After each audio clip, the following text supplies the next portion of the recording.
Hello, everybody. Welcome back to another video. Lex the Great here. I wanted to introduce my latest updated one-page RPG that is now called Solitary Chronicles. This is a refined version with an updated rule set, more finessing, and in my opinion, personally, it's much better than RPG Lite. So it is a narrative, genre-neutral one-page RPG mixing simplicity with chaos. Now, it still fits technically within one page. There is no secondary page, no backing. This is everything you're looking at right now. So, to begin, the character creation process is very simple. You give yourself a name, backstory, and to an extent, you can also include an appearance, race, age, and gender. Now, as far as ability scores or attributes, traits, I call them principles. You get three principles that are might, mind, and luck. Might is your physical prowess, mind is your mental acuity, and luck is your helping hand. You start by distributing 5 points to any of the three as you desire. These three principles allow you to interact with the world around you. As far as hit points, health points, HP, I call it hit count, DHC. To start, you roll a d6 plus your might to set your max hit count. Your starting hit count is, of course, 0. This is how much damage you can dare before death incarnate. Then there's armor. The sum of your equipped armor is your arm, which negates incoming damage. Focus is just that. You decide on a starting focus. This will give you a notable advantage during risky actions. With rank, you start at 1. As you advance, you gain a benefit. Starting equipment. You start with a D6 weapon, light armor plus 2, light source, 3 days of rations, and 3d6 currency. Now we are talking about the mechanics. Chaos is basically what it is. It's a 2d20 that is rolled to represent the chaos in the world around you. There are no fixed DCs. You don't roll at or above. You roll against 2d20. To perform an action with uncertainty, you roll a 1d10 plus your relevant principle against the chaos. Matching or exceeding either die brings varied results within the success range below. This is the success range chart, or I should say success range table. A roll of 10, which is the highest possible, is a critical success. The two checks is a match or exceed, 2D, success. So if you match or exceed both of the dice, then you succeed. If you match or exceed only one dice, that's a partial success. If you miss both, that's a failure. A roll of 1 is a critical fumble. Now, I did notice there are some fonting issues here. Let me fix that up. As I work on this document off a different computer. Okay, there we go. That's much better. I will fine tune a few things if I discover an issue. So, like I said, a roll of 10, which is the star here, that is a critical success. That means you get the accomplishment plus an extra benefit. If you match both of the other both chaos dice, you get a standard success.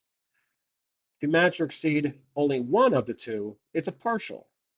You miss both, it's a failure. Roll of 1, always a critical fumble.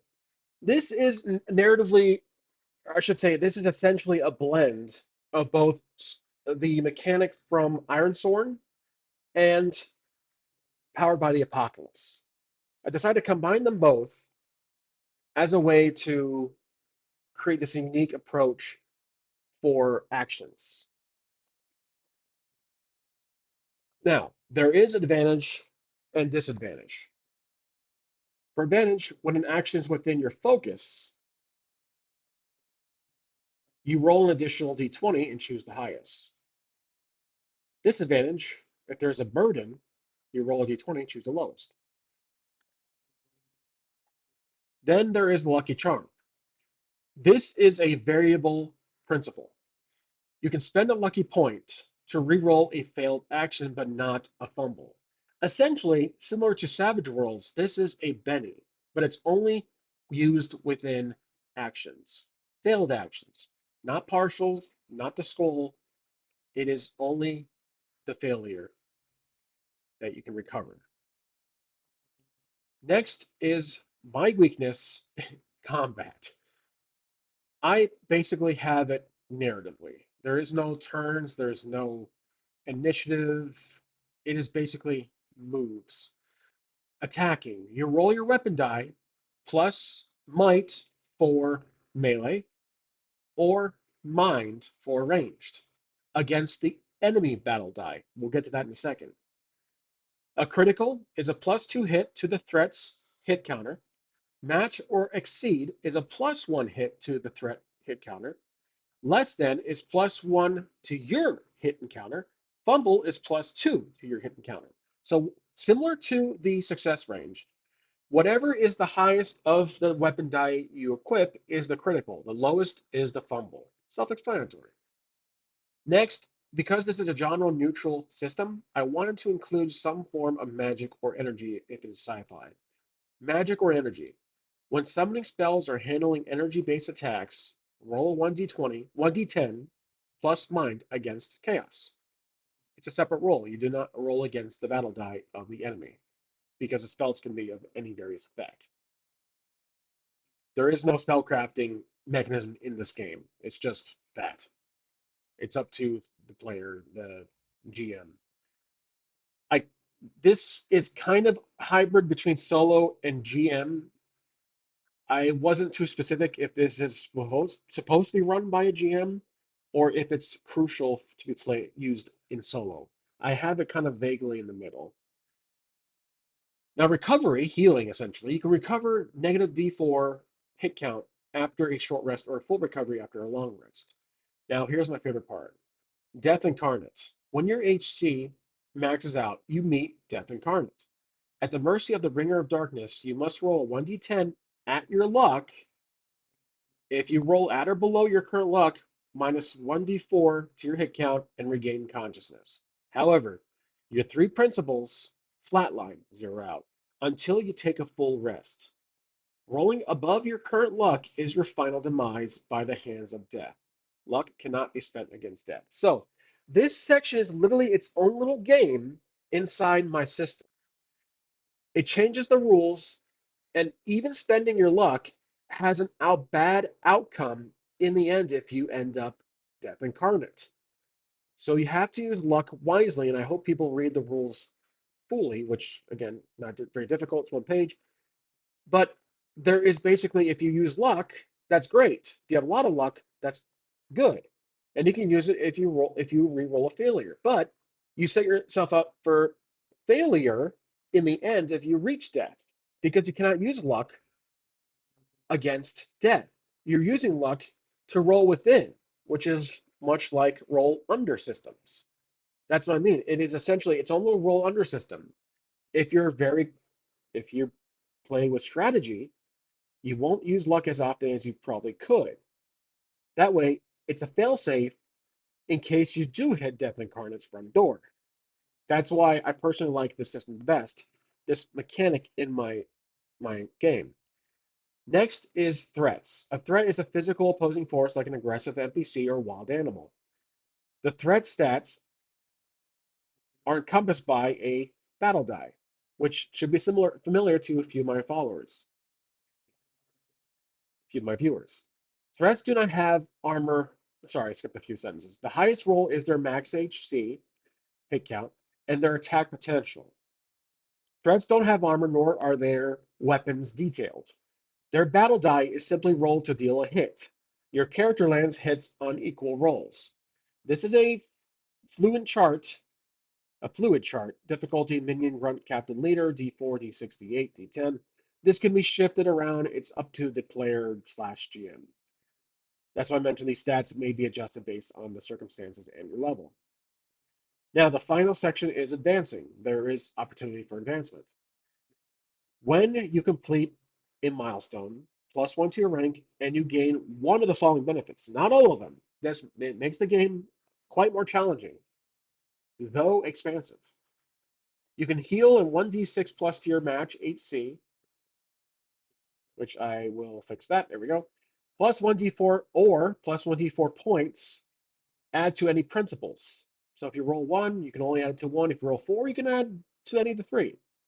Or plus one focus. As you see, there is no max. I'm going to be working on an extension for this game where it upgraded to a D20 system. This is the first step of a campaign, and then it can grow to a D20. But for now, it is just my error here. There we go, D10. I'm sure you guys caught that before I just did, but luckily this is not my final version or print. I'm trying to make it my final version because too often I am adjusting this every week, and I even recycle an old version or I get rid of a new version. But I feel that this is by far my favorite revision of what used to be RPG Lite, but now I'm calling it Solitary Chronicles to hint that this can be used for solo play. But I hope you guys like the system, and I hope you like the success range, which is again kind of an adaptation of Star Ironsorn and uh, Powered by the Apocalypse. Again, there's no real other pool here. This is all from my own making. I try not to borrow from any other system besides those two mentions for the success range. But I like it, and I hope you guys too. If feel free to share your opinions. I will I will read them and see what I think. But this is always an ongoing project, and I do like the name comparative to RPG Lite. So that's it for the video. Question is, will I use this in a future system or a future video game? Yes, I will. Will it be for the next what I currently do, the Exert campaign? Perhaps later down the road, but definitely not now. I'm stuck with Karen, and I'm going to be using that system for at least the first 5, 10 episodes. And plus, that gives me time to finesse this and make sure I don't miss any spelling errors and catch what I did earlier from that D10 debacle. And that's really it. We'll see you guys next time. Thanks for watching.